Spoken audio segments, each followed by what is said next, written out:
Yeah, thank you very much. Actually, today's our first session that we are starting, the role of policy in shaping the future of sustainable tourism. So we have two members of European Parliament, Mr. Ramón and Madame Lena. First of all, to start the questioning and the one-on-one with Mr. Ramón, I want to get the message from the Madame Lena, member of European Parliament, so we can proceed.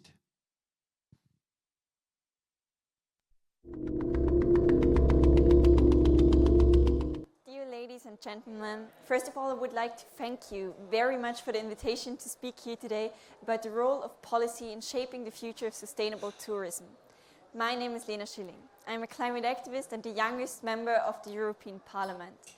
I want to be very clear and straightforward at this point. The climate crisis is already changing our realities in ways that we would not have imagined a few years ago.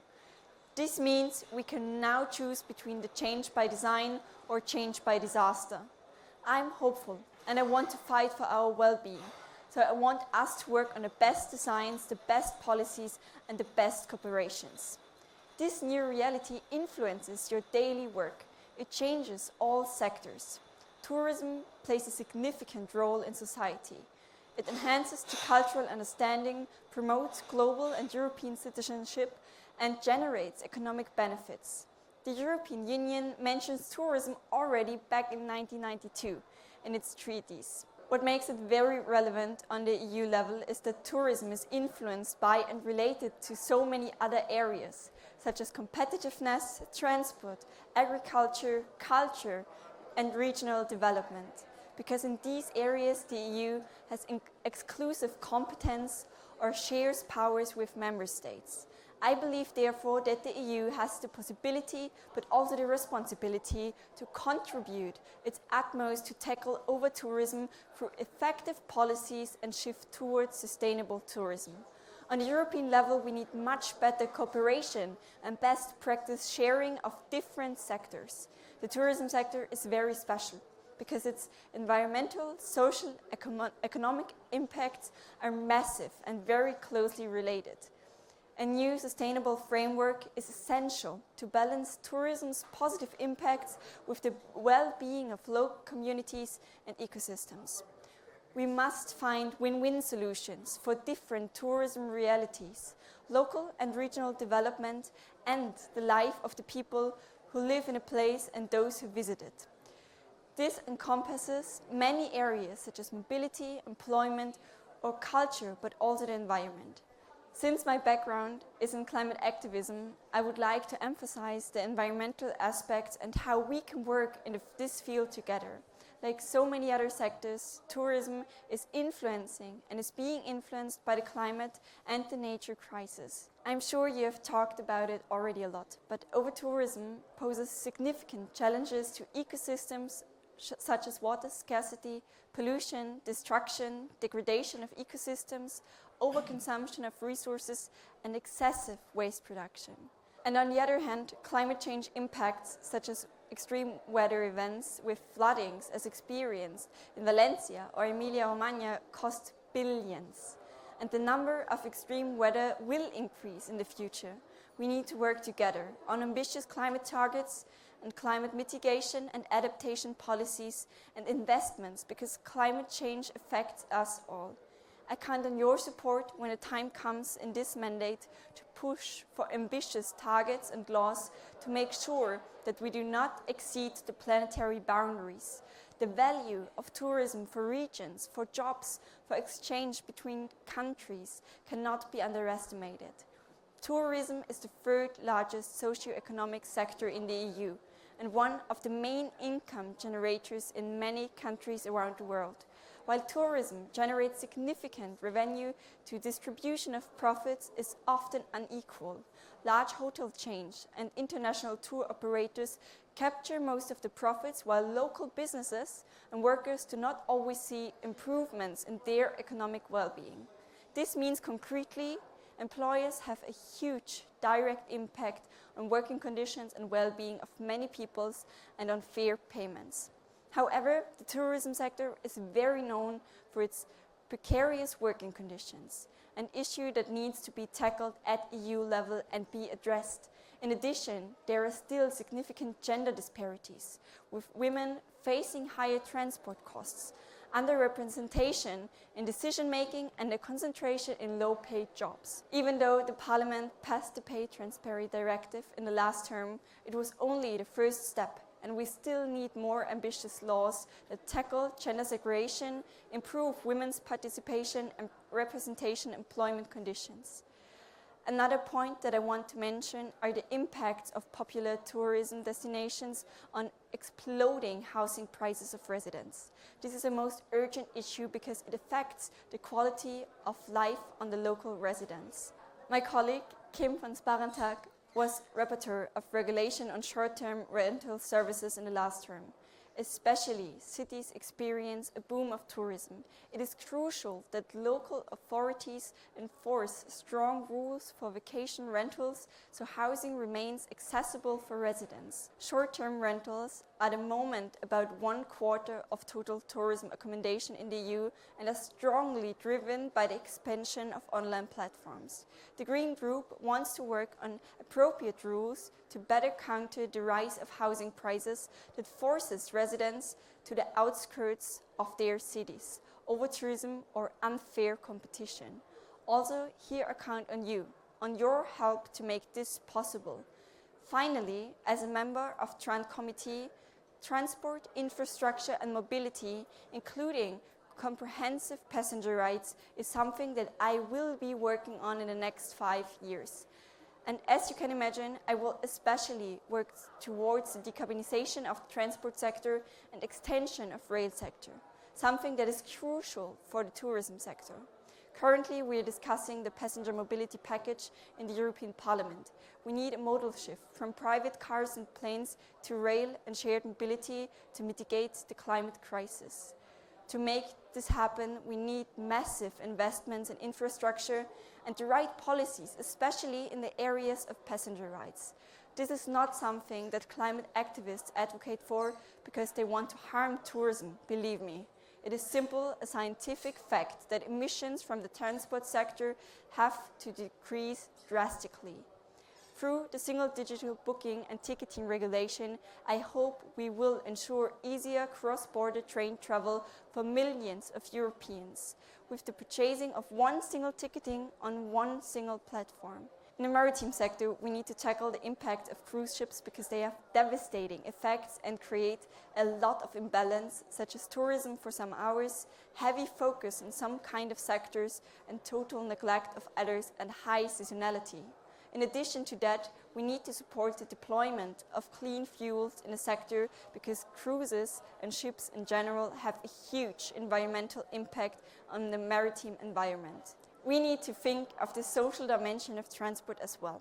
For example, all the challenges that persons with disabilities face while traveling, such as the right of assistance, that they need to communicate 48 hours before, which leaves no room for spontaneity, lack of compensation for damaged material or wheelchairs in all modes, and the need for more clarity and avoiding discrimination for the purpose of reducing costs of airlines and so on.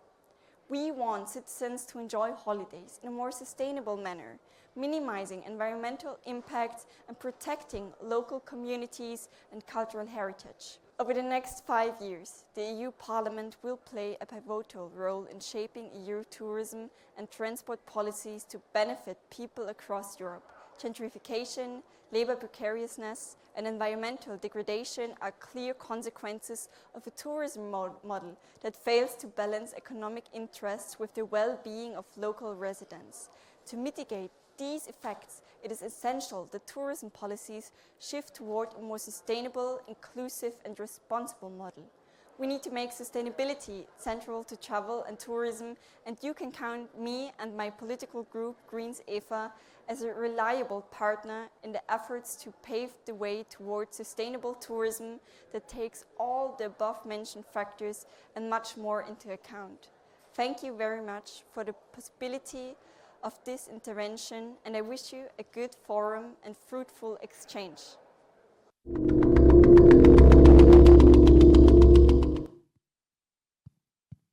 Thank you very much.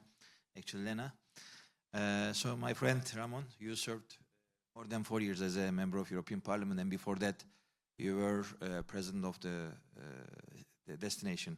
And so, what was in your previous experiences, especially in the EU, and then before that in the Spain, how we can develop the sustainability, and what are the examples that you can give us during your Spain and then during your program in the European Union? First of all, thank you very much, Bulut. Thank you for inviting me to this forum, and congratulations, because if I'm not wrong, this is the fourth year that you are here. We started together 4 years ago. I remember quite good.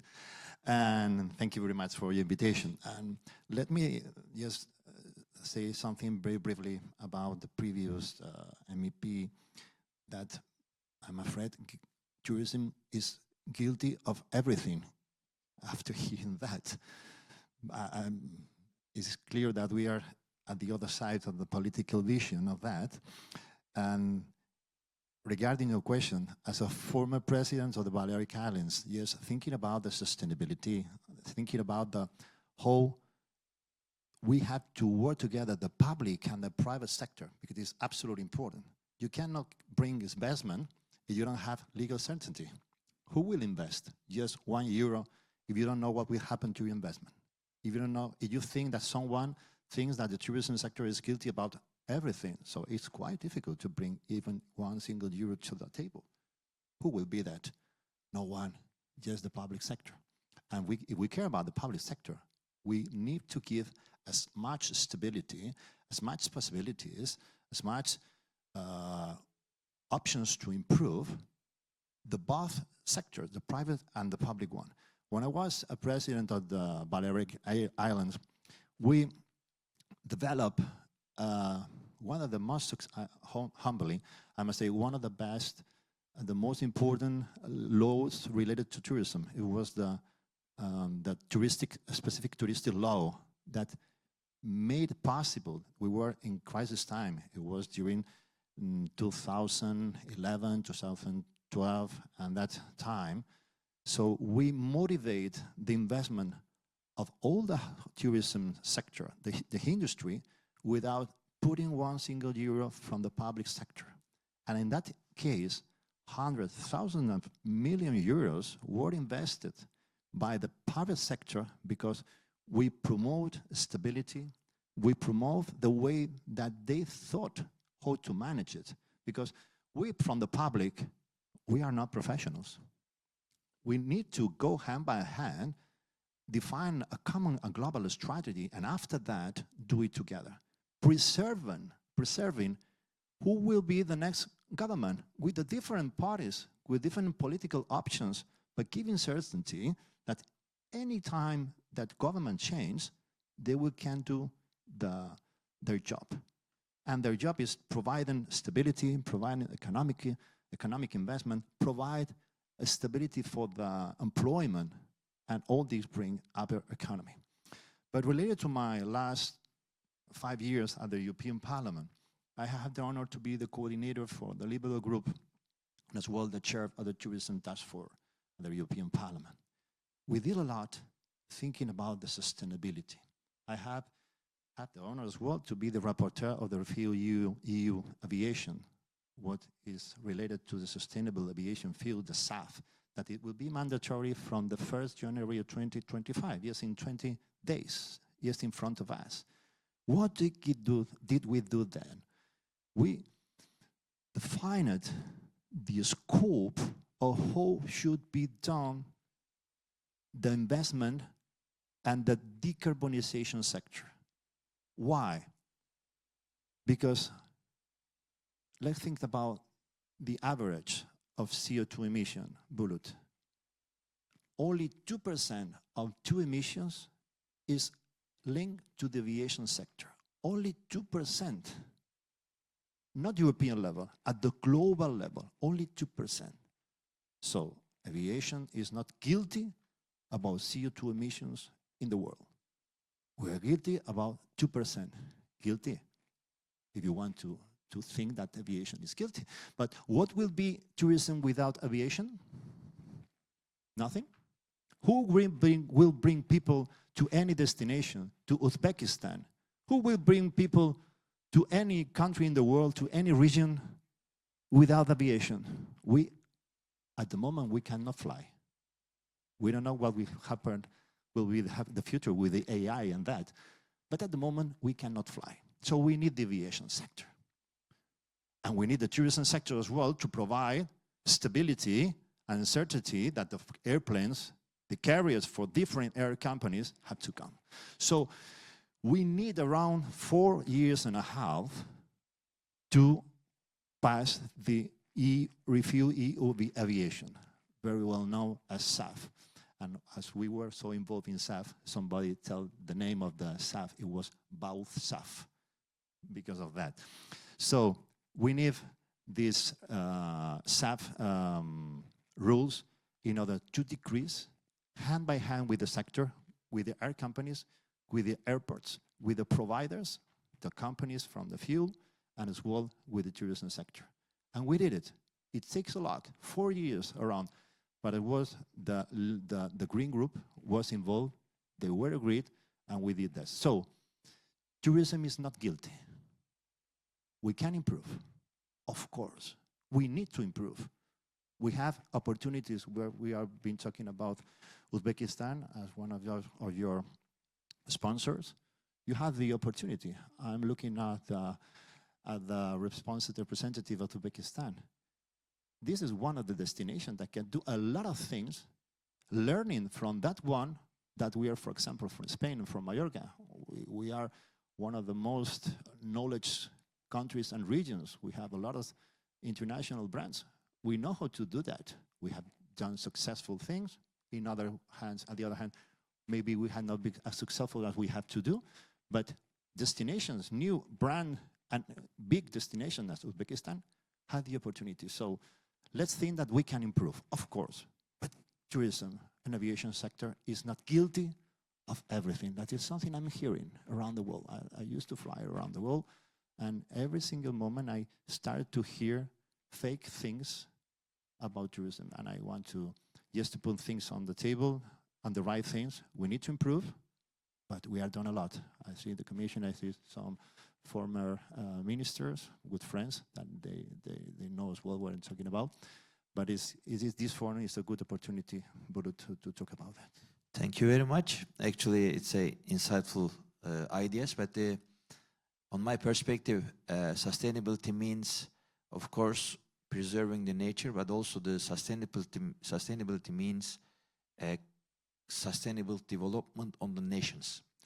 On the perspective of that, especially job creation and the women engagement in the business, in the tourism, what is your ideas? Because you did very well in Mallorca, and then you drive it on the tourism perspective perfectly. What is your recommendations for the destinations, for the new upcoming for us, for the world? As you emphasize, there is no, actually tourism is not guilty. Yes, tourism is not guilty, it's 100%. For this anti-campaign, what the new destinations, newcomers have to do? What is your perspective on that? First of all, I think we have not to think it in a short term.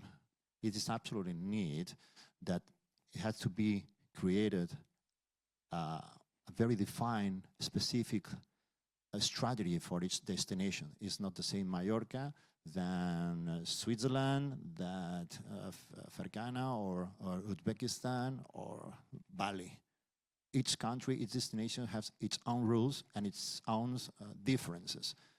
Never think in the short term, because you know how fast things are changing. So if you are thinking in a very short time, before you arrive, everything has changed. You will start from scratch. It's a losing time, it's a losing money, it's a losing effort, it's a losing opportunities. So define very well, but with the sector. It has to be a public and private partnerships, because there are a lot of things that only has to be done by the private, and a lot of things that only has to be done by the public. The public has to give legal certainty. The public has to give the support, but who has to invest? It has to be the private. I am liberal, so this is the way I'm thinking about everything that has to be done by the private sector has to be done by them, and the public has to give and provide certainty and to go hand by hand. But it's absolutely important. Never think in a short time. Short time is not a, I don't know how to say in English. It can be in a spot, but not a business. To create a business, you need a long time. You need partners for a long time, and it has to be very well defined. And in the sustainability, it's absolutely important to work to give proper importance to the real figures, not the figures that someone is using on one side or the other one.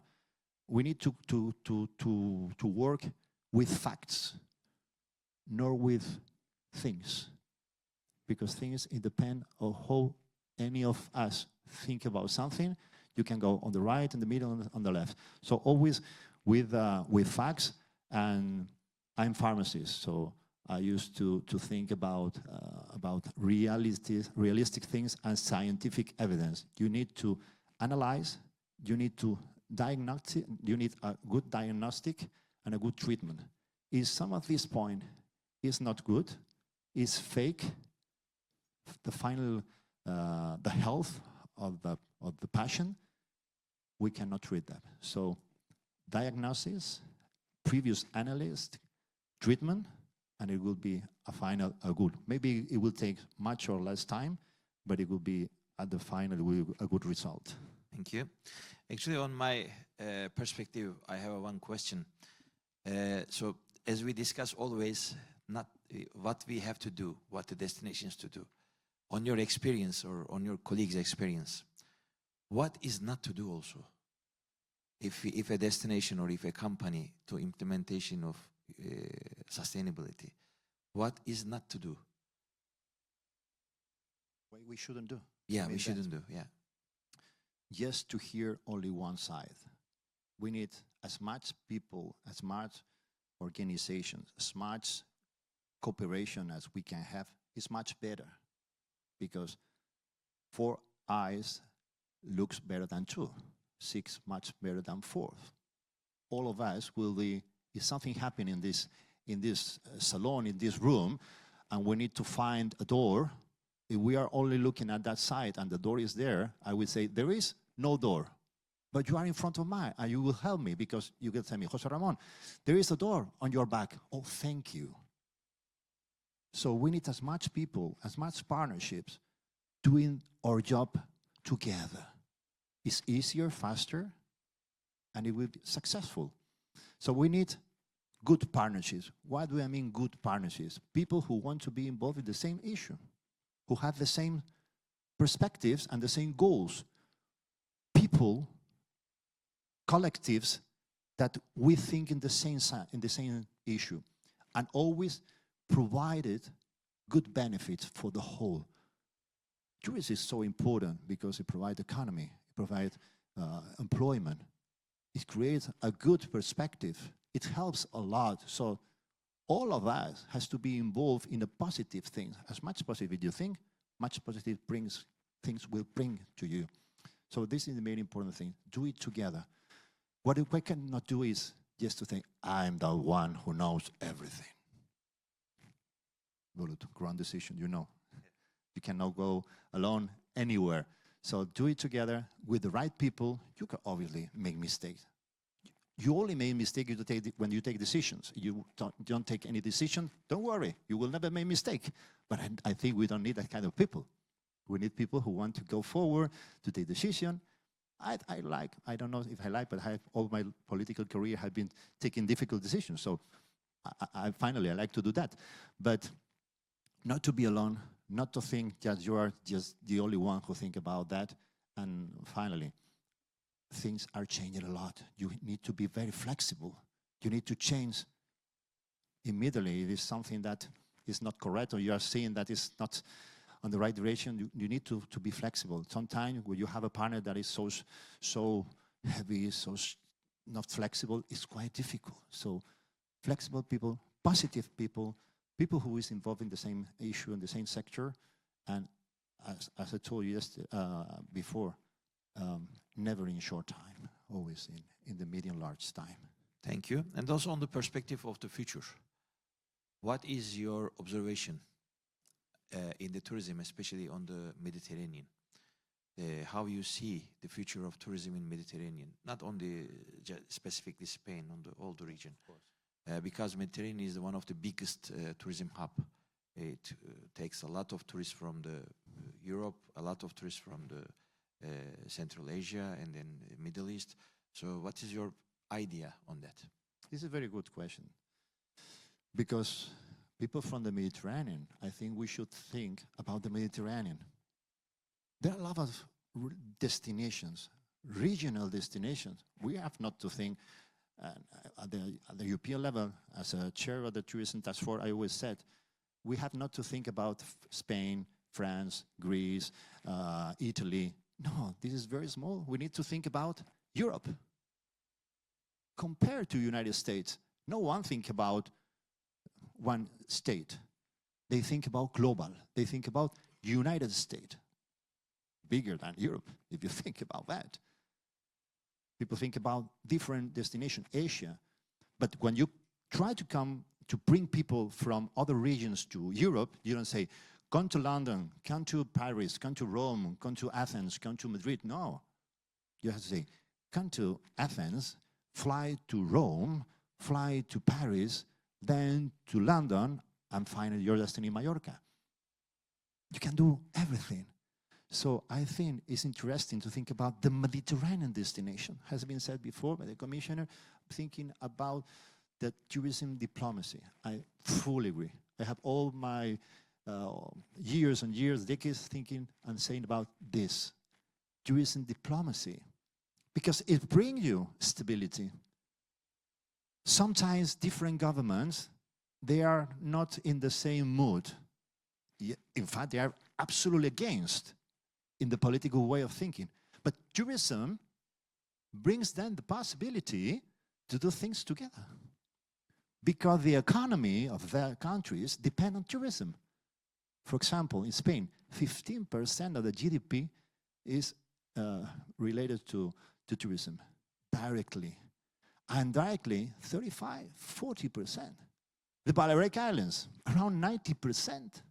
Greek islands, more than around that one.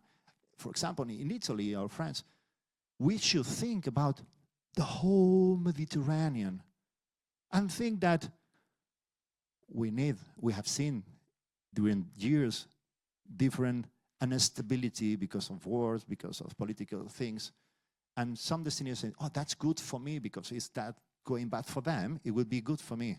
No, I don't think. At least I don't think in this way, because never is good for anyone that your neighbor is not good. Maybe it's an opportunity to bring them options and to bring them fidelity for them. But it's never good.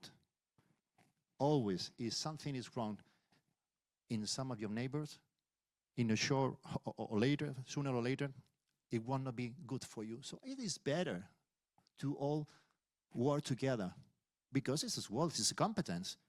As much competence I have to do it better. So I used to say that my competence is myself, because as much as better I do, much benefit I can bring. So I think it could be a good option. It's not easy, Bulut. It's not easy to think about the whole Mediterranean country, think about common strategy. It's very difficult to think alone. But if you put the different ministries of the different countries, I'm sure that they will agree at least in 80% of the way how to think, 80 or 90. But who is our competence? Asia? United States? Oceania? China? We have a big competence, so they have to see in front of us a good region, an intelligent tourism region. Yeah, United Europe, actually. Exactly. On this perspective, I have visited a lot of African and the Southeast Asia countries. I totally agree to you. But actually, I really want to ask the last question, and then what is your idea on the combining tourism and the foreign policy on the perspective of sustainability? Because as a Minister of Tourism or as a President or Prime Minister, it doesn't matter, as a policymaker or head of states, when you make something, it directly impacts the tourism. So what is your opinion about how the relates tourism relies on the foreign policy also, on the perspective of sustainability? Yes, it's always linked. Let's see. I said at the Spanish level, 15% of the GDP is related to tourism. At the European level, it's around 12%. Can you imagine some of the European countries who are involved in tourism, if the tourism sector would disappear? What we have an experience with the pandemic. Remember, no movement, no business, everything closed. There is something that only happened to the tourism sector. You cannot have a stock. Everything that is not sold is lost. It's not like a shoes shop. You have a lot of shoes, storage, different numbers. Today is closed. The pandemic was passed through, and you have the same shoes. But you don't have the ticket of the hotel, the ticket of the airplane, of the air company, or whatever. You lose everything. So if you have a wrong strategy in the foreign affair decisions, it will impact the tourism sector. Immediately, look at how many different countries have cut the relationships with other one just because they don't have good political relationships. Immediately, and look how immediately was recovered the economy linked to the tourism sector when started the relationship. One example, it happened, I remember immediately, with the Abraham Accords. Abraham Accords, and how immediately was the movement between Israel, for example, yes, one example, Israel and Emirates and Saudi Arabia. You remember, yes, one political agreement. So this is so important. It's happening in the Middle East, and I think it can happen as well in Africa and Asia. We have good opportunities. This only depends on how the political decisions has to be taken, not to think about myself, but to think about themselves. And part of this themselves is the touristic industry. Thank you very much. Actually, you mentioned very good points. When we first start the Global Tourism Forum in Istanbul, we have a lot of complaints about why the tourism is the out of politics. Tourism is the out of political issues. So we said that, sorry guys, tourism is directly related with the decision makers. Tourism is directly related with the politics. You cannot say only the big giants or big companies, they are bringing tourists. Okay, if you close the air system or airspace, or just basic, if your municipality is not serving good for the tourists, so how you will survive? So, and then that the Global Tourism Forum became like the hub between politicians, head of states, and the companies. So thank you very much, Ramón, for your insightful ideas. And thanks for the Madame Lena, the youngest member of European Parliament in EU. So thank you very much. If you have anything to add, so floor's on you. Very much. Thank you.